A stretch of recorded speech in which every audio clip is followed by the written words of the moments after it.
ডিম আমি সিদ্ধ করে নেব। ডিম সিদ্ধ হয়ে গেছে, নামিয়ে নেব।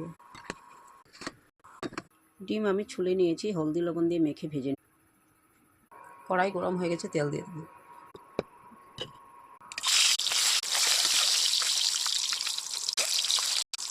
ডিম ভাজি হয়ে গেছে, নামিয়ে নেব। তেল গরম হয়ে গেছে, পেঁয়াজ দিয়ে দেব।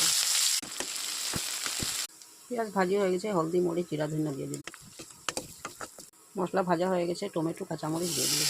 স্বাদ মতো লবণ দিয়ে দেব। টমেটো ভাজা হয়ে গেছে, জল দিয়ে দেব। মিট মশলা দিয়ে দেব। ডিমের ঝোলটা আমার হয়ে গেছে, নামিয়ে নেব। রেসিপি ভালো লাগলে লাইক শেয়ার করবেন। Thank you.